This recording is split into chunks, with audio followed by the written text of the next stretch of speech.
안녕하세요. 법무법인 대한중앙TV입니다. 네, 안녕하세요. 네, 처음 질문입니다. 저희 부부가 생애 첫 아파트를 분양받았습니다.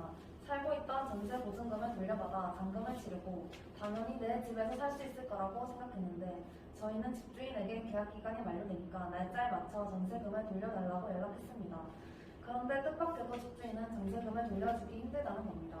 이유를 들어보니 집주인 부부가 아파트를 공동 소유하고 있는데 이혼 소송 중이라 재산 분할이 결정되지 않아 전세금 반환이 힘들다는 겁니다.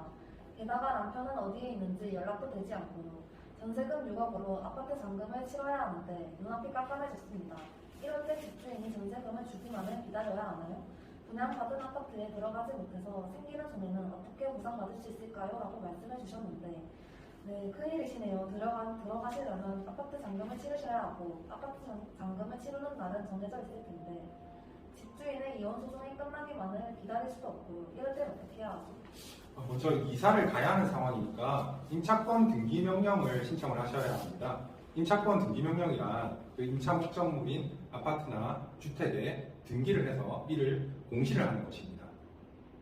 네, 그럼 전세금을 보통 받지 못하시는 분들은 일단 나가야 하는 상황에서 임차권 등기 명령을 해놓고 나가면 전세 보증금을 제대로 받을 수 있는 건가요? 주민등록을 옮기더라도 대항력을 유지할 수 있기 때문인데 중요한 건 전세 보증금을 받는 거잖아요. 네, 이사를 가야 하는 상황이라고 해서 먼저 임차권 등기 명령을 신청하시라 이렇게 말씀을 드렸던 것이고요. 중요한 거는 임차 보증금을 받는 것이잖아요. 이럴 때에는 지급 명령 신청을 하시거나 정식 소송 절차를 거치셔야 합니다. 지급 명령 신청은 임대인의 주소를 잘 알고 있다거나 임대인이 이의 신청을 하지 않을 것 같다 이렇게 할 때 지급 명령 신청을 하시는 것이고요. 임대인의 주소를 잘 모르거나 임대인이 다른 사유로 이의 신청을 할 것 같다 라고 할 때에는 정식 소송 절차를 거치셔야 합니다. 지급 명령 신청이 정식 소송 절차에 비해서 인지대가 10분의 1로 저렴하기 때문에 지급 명령 신청을 하시는 것이 좋고요.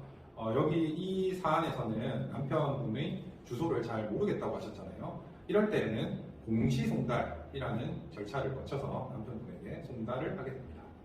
네, 이게 조금 골치가 아프시겠군요. 부인은 있는데 남편은 어디 있는지를 몰라서 송달이 안 되는 경우 그런 공시송달을 통해서 소송이 가능한데요. 이 경우에 어떤 부분이 입증이 되면 보증금 반환 청구 소송에 승소할 수 있을까요?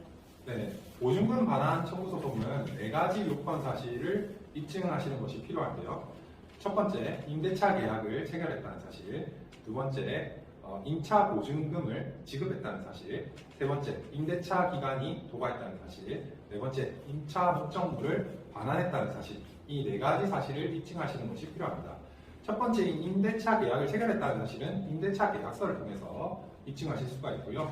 두 번째, 임차 보증금을 지급했다는 사실은 계좌 이체 내역이라거나 영수증을 통해서 입증하실 수가 있습니다. 임대차 기간이 도과했다는 사실은 임대차 계약서에 나와 있는 임대차 기간을 통해서 입증하실 수가 있고요. 임차 목적물을 반환했다는 사실은 임대인에게 이사 후 비워진 사진을 전송을 했다거나 임대인에게 이사 나간다는 사실을 통보했다는 카톡 메시지, 문자 메시지 등을 통해서 입증하실 수 있을 것입니다. 이 네 번째, 임차 목적물을 반환했다는 사실을 입증하시는 것이 굉장히 중요한데요. 이 임차 목적물을 반환했다는 사실을 입증을 해야 민법상 정하고 있는 지연이자 등을 청구하실 수가 있습니다. 이 사안에서는 임차 보증금이 6억 원으로 그 금액이 상당히 크잖아요. 그래서 민법상 연 5%의 지연이자만 붙이더라도 그 금액이 상당하기 때문에 임대차 목적물을 반환했다는 사실 이것을 꼭 입증을 하셔가지고 지연이자까지 전부 청구하시기를 바랍니다. 네, 그러니까 마지막에 아까 요청하신 3개 중에서 반환한 사실을 입증해야 하는 이유 중 하나가 전세 보증금에 대해서 그때부터 지연 이자가 발생하니까 그렇게 입증을 해야 되는 부분이군요. 소송을 하면 소송 비용도 꽤 들잖아요. 어떤 비용도 받을 수 있습니까? 네, 승소를 하시면 법원에 인지대 송달료 그리고 임차권 등기 명령에 관한 비용 이런 거 다 상대방에게 청구해서 받으실 수가 있고요. 변호사를 선임을 하셨다면 대법원 규칙에서 정하고 있는 변호사 비용, 변호사 보수의 산정에 관한 규칙에 의해서 정하고 있는 금액을 상대방에게 청구하실 수가 있습니다. 이 사건의 경우에는 속가가 임대차 보증금 6억 원으로 상당히 크잖아요. 이럴 때는 대법원 규칙에 나와 있는 산식으로 계산을 해보면 1,390만 원 정도가 나올 겁니다. 그러니까 변호사 보수로 500만 원을 사용을 하셨다면 500만 원을 청구하실 수가 있고요. 변호사를 선임하지 않았다면 이 비용은 청구하실 수가 없습니다. 그리고 착수금으로 500만 원을 사용하시고 성공보수로 890만 원을 사용을 하셨다면 상대방에게 총 1,390만 원을 청구하실 수가 있습니다.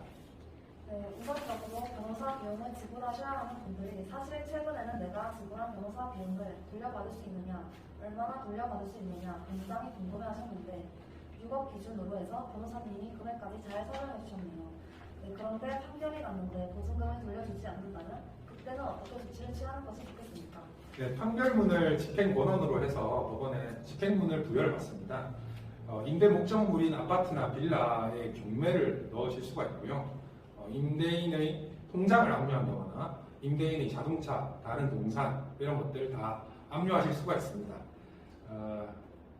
뭐 이런 방법 통하시지 말고 처음에 애초부터 계약할 때 등기부 등본, 권리관계 이런 것들 잘 확인하셔서 분쟁이 없게 잘 해결되길 바라겠습니다. 네, 오늘 말씀 감사합니다. 네, 감사합니다.